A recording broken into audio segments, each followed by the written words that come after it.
এই তথ্য শুধুমাত্র শিক্ষাগত উদ্দেশ্যে এবং বিনিয়োগের সিদ্ধান্ত নেওয়ার আগে আপনার নিজের বিশ্লেষণ করা এবং একজন আর্থিক উপদেষ্টার সাথে পরামর্শ করা অত্যন্ত গুরুত্বপূর্ণ। নমস্কার সবাইকে।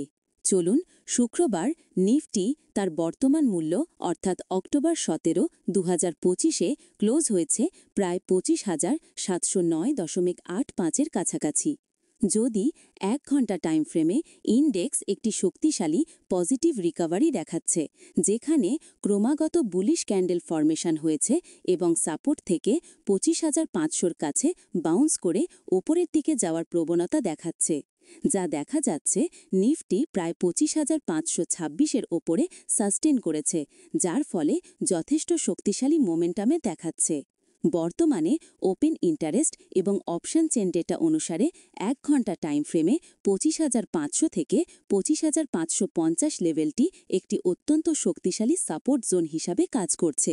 পুট বিক্রেতারা বিশ্বাস করেন যে বাজার এই স্তরের নিচে নামবে না, তাই তারা এই স্ট্রাইক প্রাইসগুলিতে বিক্রি করেছেন। আবার 25,500 হল একটি শক্তিশালী মনস্তাত্ত্বিক লেভেল। অন্যদিকে নিফটি যদি আগামী দিনে ঊর্ধ্বমুখী গতির পথে 25,800 লেভেলটি বাধা পায় এবং তার শক্তিশালী রেসিস্টেন্স জোনটি অতিক্রম করতে যায়, নিফটির জন্য কিন্তু বেশ চ্যালেঞ্জিং হতে পারে। তবে যদি নিফটি শক্তিশালী ভলিউমের সাথে 25,800 লেভেলটি সাফল্যের সাথে ব্র্যাক করে এবং তার ওপরে টিকে থাকতে পারে, তবে বাজারে একটি শর্ট কভারিং র্যালি দেখার সম্ভাবনা আছে। এইবার যদি ডেইলি টাইম ফ্রেমে টেকনিক্যাল অ্যানালাইসিস করি ইএমএ 50 এবং ইএমএ 100 পিরিয়ডের মাধ্যমে, তাহলে লক্ষ্য করবেন বর্তমানে নিফটি মূল্য 25,709.85-এ দাঁড়িয়ে রয়েছে, যেখানে ইএমএ 50 প্রায় 25,362 এবং ইএমএ 100 প্রায় 25,322-এর ওপরে বিরাজমান করছে, যা এখনও বুলিশ ট্রেন্ড ইঙ্গিত করছে।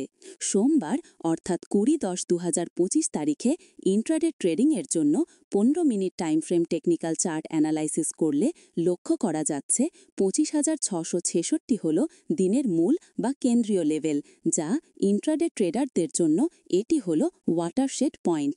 নিফটি যদি এই 25,666-র উপরে ট্রেড করে, তবে দিনের মেজাজ বুলিশ থাকার সম্ভাবনা বেশি। পক্ষান্তরে যদি নিফটি এই স্তরের নিচে নেমে আসে, তবে বাজার বিয়ারিশ বা দুর্বল হতে পারে।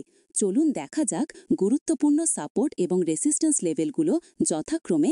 প্রথমে যদি খেয়াল করি, রেসিস্টেন্স অর্থাৎ R1 হল 25,781। যদি নিফটি এই জোনে পৌঁছায় এবং সেখান থেকে বিক্রেতাদের চাপের কারণে রিজেকশন বা প্রতিরোধ আসে, তবে এটি একটি শর্ট বা বিক্রি করার সুযোগ তৈরি করতে পারে। কিন্তু 25,781 এই স্তরের ওপরে উচ্চ ভলিউম সহ 15 মিনিটের ক্যান্ডেলস্টিক যদি ব্র্যাক করে, তাহলে পরবর্তী রেসিস্টেন্স অর্থাৎ R2 হল 25,900 থেকে 25,950 যাওয়ার সম্ভাবনা প্রবল। এইবার যদি সাপোর্ট অর্থাৎ S1 হল যথাক্রমে 25,508 থেকে 25,500। যদি নিফটি S1 ক্রস করে, তাহলে S2 জোনে যথাক্রমে 25,400 নেমে আসার সম্ভাবনা আছে। তারপর এখান থেকেও একটি বাউন্স বা রিভার্সাল আশা করা যায়। তবে যদি কোনো কারণে একদম নিচে 25,001-এর লেভেলটি ভেঙে যায়, তবে বাজারে কিন্তু ডাউন ট্রেন্ড শুরু হওয়ার বা দুর্বলতা বৃদ্ধির ইঙ্গিত দেবে, যা হওয়ার সম্ভাবনা খুব কম। আবার 5 মিনিট টাইম ফ্রেম অনুযায়ী যদি ইন্ট্রাডে ট্রেডিংয়ের পরিকল্পনা করি, তাহলে লক্ষ্য করতে পারছি 25,666 হল দিনের মূল বা কেন্দ্রীয় লেভেল।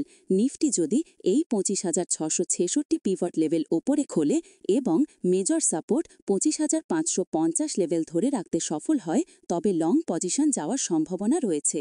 আবার নিফটি যদি 25,800 মেজর রেসিস্টেন্স লেভেলে পৌঁছানোর পর রিজেকশন দেখায় অথবা পিভট লেভেল 25,666-র নিচে ব্রেক করে, তবে শর্ট পজিশন নেওয়া যেতে পারে, সাথে স্টপ লস নিয়ে। যদি নিফটি 25,800-র ওপরে ব্রেক করে, তাহলে নিফটিতে একটি বুলিশ মোমেন্টাম দেখা যাবে। সোমবার ইন্ট্রাডে ট্রেডারদের নিফটি ব্রেকআউটের জন্য 25,800 এবং ব্রেকডাউনের জন্য 25,500 লেভেলের ওপর বিশেষ নজর রাখা উচিত। শুক্রবার অর্থাৎ 17 অক্টোবর 2025 তারিখে বিদেশি প্রাতিষ্ঠানিক বিনিয়োগকারী অর্থাৎ এফআইআই এর পক্ষ থেকে নেট ক্রয় বাজারের সাময়িক ঊর্ধ্বমুখী প্রবণতা নির্দেশ করে, অর্থাৎ 308.98 কোটি টাকা, যা ইতিবাচক, এবং ডিআইআই এর পক্ষ থেকে শক্তিশালী ক্রমাগত নেট ক্রয়, যা অভ্যন্তরীণ বাজারে আস্থা এবং শক্তিশালী সাপোর্ট দিতে সহায়তা করছে। ডিআই যথাক্রমে 1526.61 কোটি টাকা নেট ক্রয় করেছে। শুক্রবার দিন ক্যাশ মার্কেটে দেশীয় এবং বিদেশি উভয় বিনিয়োগকারী উল্লেখযোগ্য পরিমাণে নেট বায়ার ছিল, যা বাজারের প্রতি তাদের আস্থা এবং পজিটিভ বায়াস বজায় থাকার ইঙ্গিত দেয়। যদি বৈদেশিক বাজার লক্ষ্য করি, মার্কিন স্টক মার্কেট, বিশেষ করে প্রযুক্তি নির্ভর নাসদাক এবং বিস্তৃত সূচক S&P 500 গতকাল অর্থাৎ 17 অক্টোবর সামান্য উত্থান দেখিয়েছে। এটি ভারতীয় বাজারের জন্য একটি ইতিবাচক সংকেত। সোমবারের জন্যে সপ্তাহের শুরুতে বিদেশি বাজারে এই শক্তিশালী ক্লোজিং বুলিশ সেন্টিমেন্ট বৃদ্ধি করতে সহায়তা করবে। মার্কিন চীন বাণিজ্য উত্তেজনা কিছুটা কমার ইঙ্গিত এবং রাজনৈতিক ব্যাংকগুলির সমস্যা সাময়িক স্থিতিশীল হওয়ার খবর এই উত্থানে সাহায্য করেছে।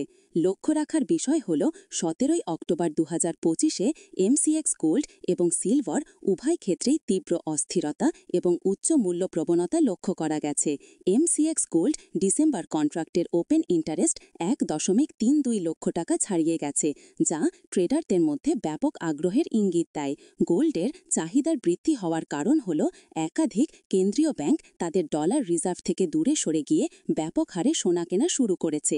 এছাড়াও ফেডারেল রিজার্ভের 50 বেসিস পয়েন্ট রেট কাট করার জল্পনা বিশ্বব্যাপী ডলারকে দুর্বল করেছে এবং গোল্ডের দামকে ওপরে ঠেলে দিয়েছে।